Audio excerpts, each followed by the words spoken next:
Hello and welcome to Shiny Side Up presentation. My name is Heidi Duffy. I'm the facilitator for Shiny Side Up and I'm joined today by Ed Seaman from Stennik. And this morning we're going to tell you a little bit about a social media campaign that we've done this year to launch the Shiny Side Up Know the Dangers resource. So a little bit about the Shiny Side Up. We're an East Midlands Motorcycle Road Safety Partnership and we celebrate 20 years next year in 2022. Goodness, where the time's gone. But for those 20 years, we've been working hard to reduce motorcycle casualties across the East Midlands and really across the country. You might have seen our big yellow posters, Think Bike, Filter with Care, Ben's Dead Ahead, To Die For, Turning Check Mirrors, and many local authorities this year and road safety partnerships have come to us and asked to use the sign on some of their motorcycle hotspot routes.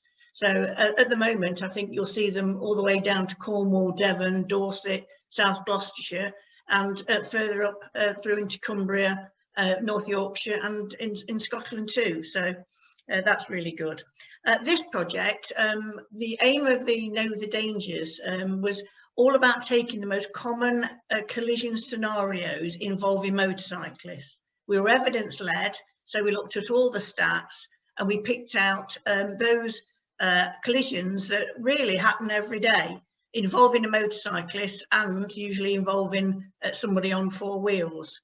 And what we did was we wanted to design a product that would be used on mobile phones, on laptops, on tablets, that would be viewed quickly, so most of the films are less than 30 seconds long, that would deliver a message on their own. So there's a SMIDC, there's one about overtaking, all different scenarios and messages coming to tell the drivers and the riders how the accident happened and hopefully to prevent further accidents occurring. And then there is also a looped version, which is all linked and it's got all the 7 films on there, so you can show that in a training room or something like that. So what we decided was obviously lockdown has seen a huge increase in internet, in social media.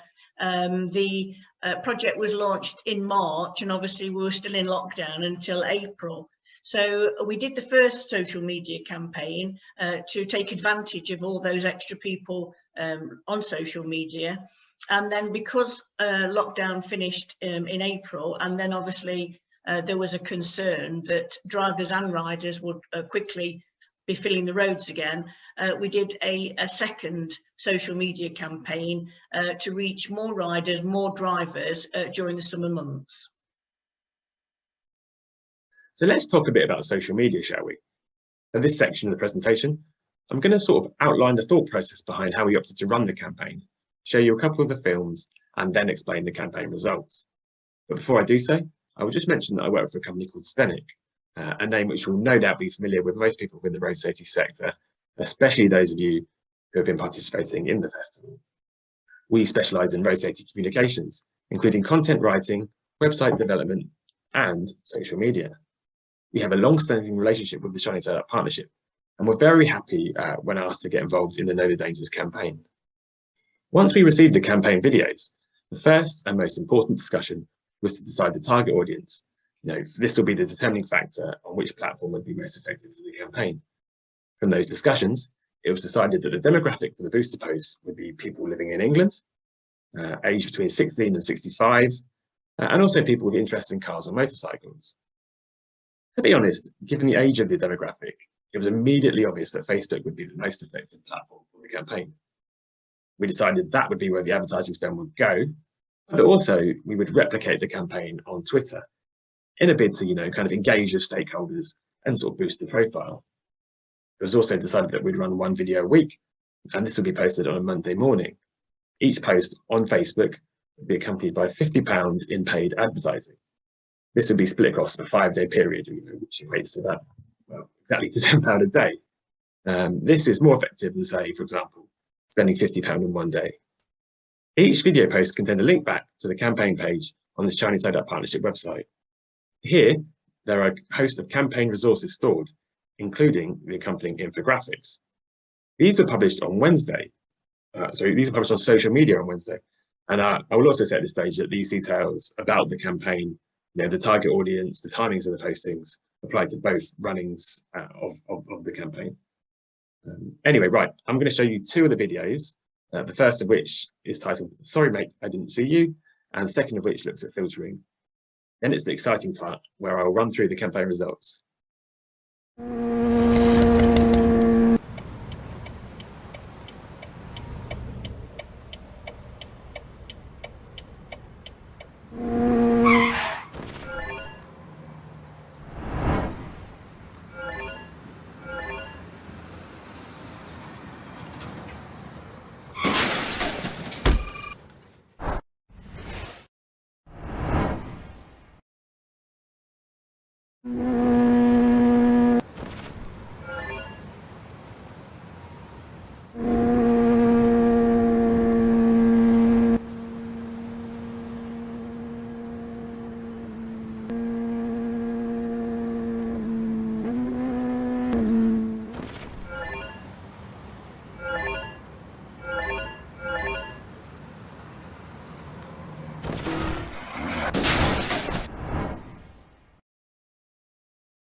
So let's now take a look at the campaign results. The slides, or the next few slides, are going to be quite stat heavy, but I will do my best to explain what the stats actually mean, how they're relevant, and how the information can be used. There's also going to be a lot of mention of the term views, and I thought just before we get underway, it'd be useful to explain what these are actually defined as. On Facebook, a view is defined as having watched a video for at least 3 seconds, while on Twitter, a video is considered viewed if it gets a watch time of at least 2 seconds. Now, you will immediately notice that these are actually very short periods of time. And I'll explain as we go on how this is relevant and perhaps how we need to be cautious when interpreting the data. Here are the headline figures. So in total, across both runnings of the campaign, the 8 videos received nearly 600,000 views, which, as a headline makes for, staggering viewing. The first run saw 273,866 views, while the second run had slightly more at 324,363 views.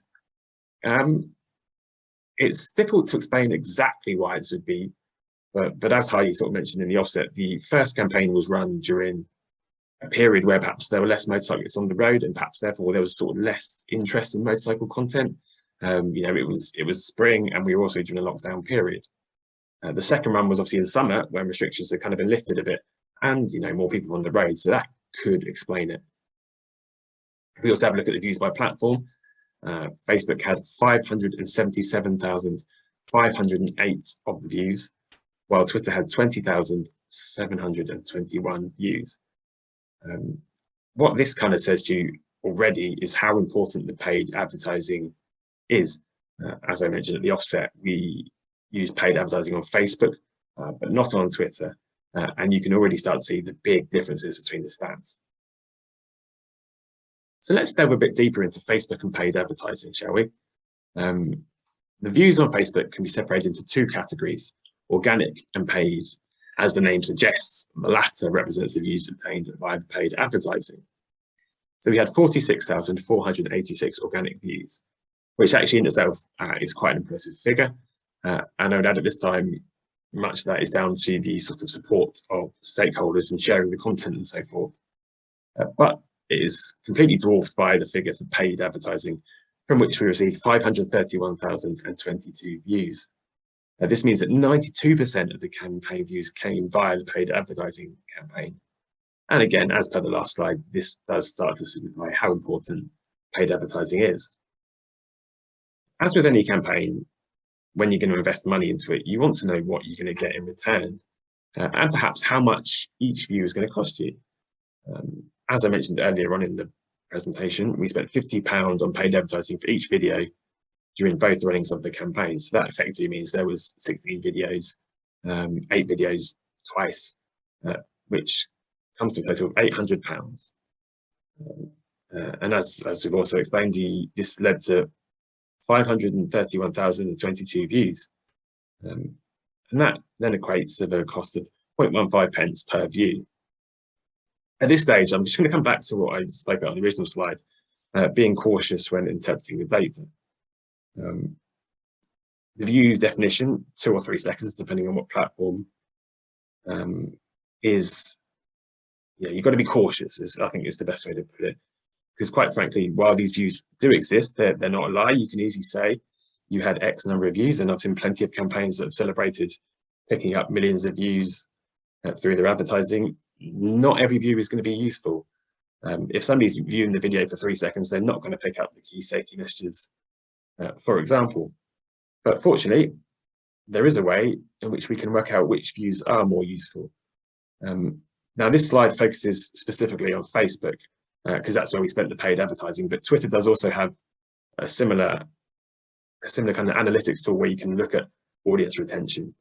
But on Facebook, they're defined as through plays. These are views that were 15 seconds or longer in duration. For our campaign, where the videos were approximately 25 seconds, this is a really good barometer to measure success. And so of our views on Facebook, 231,260 were defined as through plays. So this was 40%. So effectively what we're saying is that 40% saw the videos for 15 or more seconds. The cost per through play then is 0.38p. This is just to add, this is an estimate based on the fact that 92% of through plays came through paid advertising, which is obviously the figure for the total number of views. But obviously, while this isn't quite as good value as the 0.15p, I think it still represents excellent value for reaching target audiences. Let's now move on to the infographics. The 8 infographics were published alongside their accompanying videos, as I've already explained, and these summarize the key safety messages. You can see one on the right-hand side of your screen as we speak. So across both runnings of the campaign on Facebook, these are viewed 8,094 times, and on Twitter, 10,866 times. So combined, that's about 20,000.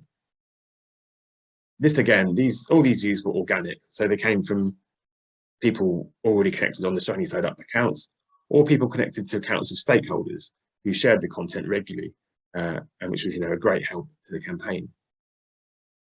There were also a number of other benefits from the campaign. For example, the campaign page, which, as I mentioned, was linked on the boosted posts, has been viewed more than 3,600 times. This is good because the campaign page hosts all the campaign resources, including versions of videos without safety messages, which can be used for educational purposes. Needless to say, with that many views to the campaign page, website traffic on the whole was boosted. I've just pulled out a few stats from the 1st of March to the 13th of May, which was during the first campaign run, where both the number of visits and visitors to the Shiny Side Up partnership website increased by more than 1,000%. I always quickly note at this point as well, actually, that during 2020, the website was quite new, so there's always going to be some progression, but to that extent is remarkable. And we've also had a growth in the number of followers on both Facebook and Twitter. This, I guess, is also been a useful tool for the Shiny Side Up partnership, because since the campaign, we've been able to engage with more people on Facebook and Twitter with our sort of messages and, content, and that can only be a good thing. So let's just summarize what we've been talking about over the sort of last 5-10 minutes. In my mind, paid advertising is a cost-effective tool for getting messages across on social media. There is, however, of course, plenty of things you need to consider, such as when the campaign might be most effective. For example, let's pick on drink driving. You may, as obvious as this sounds, you may want to choose to run a campaign close to Christmas, because obviously that's typically when prevalence rises, and also perhaps during major sporting events such as World Cups and so forth. You also need to be careful when evaluating a campaign, because not all views are necessarily useful. As I sort of explained, some views can only be for a matter of seconds, and during this time, people aren't going to pick up the messages of the video. But what I would also add at this point is, as a lesson there, that perhaps if you are using video content, perhaps to try and get the messages in early, so that when people do view, they'll pick up as many as possible before perhaps dropping off. And just as a final point, there are a number of associated benefits, such as making your other social media platforms grow and boosting website traffic. I've just put my email address on screen there, so if anybody's got any more questions about anything social media related or the social media part of this campaign, please feel free to drop me an email, I'm now going to hand back over to Heidi, who's going to wrap up this presentation by talking about the next steps for the campaign. Thank you very much for listening. So yeah, we were delighted with the way that the films were received right across the country and by so many different people from a diverse audience. So advanced drivers, obviously motorcycle groups, the Office of the Police and Crime Commissioner, Fire and Rescue, Safer Roads Partnership. So you know, we got a lot of contact, and people were going to the website and downloading them and using them when interacting with motorcyclists or training. So we were really very pleased with the way that it went. The Road Safety Trust funded the first social media campaign, which was really great of them. We'd got some funding from them to do the actual resource itself under the small grant scheme. So I'd really advise anybody to consider putting in a small grant, because it was very well organised, and it was very beneficial to us. And they funded the first social media because we are an East Midlands regional motorcycle group, and they really wanted the films to go as far and as wide as possible, and they certainly reached Scotland and they reached Ireland. So thank you to the Road Safety Trust for providing the money for that first campaign. And then obviously, as I said before, summer came on lockdown, and everybody wanted to be out there and enjoy the freedom of being on a motorcycle again. And so we thought that we were quite concerned, because obviously a mixture of drivers and riders on the road is always potentially could cause an accident, and unfortunately does. In our force area, which is, I work for Nottinghamshire Police as well as Shiny Side Up, sadly we've had 7 motorcyclists killed already this year in 2021, and this time last year we'd only had 2. So you know, these projects are really important to try and get the messages out to those on 4 wheels and 2 wheels that these are the common accidents, and you know, if they pay extra attention and just look out for each other, then hopefully we can prevent them going forward. The success has prompted us to commission 2 new films. You've got to stop somewhere, and these 2 will be the last, but hopefully we'll complete the set. The first one is the Roundabout, drivers failing to give way to motorcyclists as they pull onto a roundabout, while they go round the roundabout, while they leave the roundabout. So it's a very common scenario again, and this one is definitely for drivers. There are motorcyclists on roundabouts, and you've got to look for all traffic on the roundabout before you pull onto it. The second one is quite it's a common one in semi-rural areas. So you've got a build-up of houses, but quite often it's a 40 or 50 speed limit, and the motorcyclist is coming from the opposite direction to a car that's looking to turn into a private drive. So perhaps the driver is more distracted by looking to where they're going to be turning right into, and the motorcyclist perhaps is enjoying the freedom of a long straight when all of a sudden the driver turns.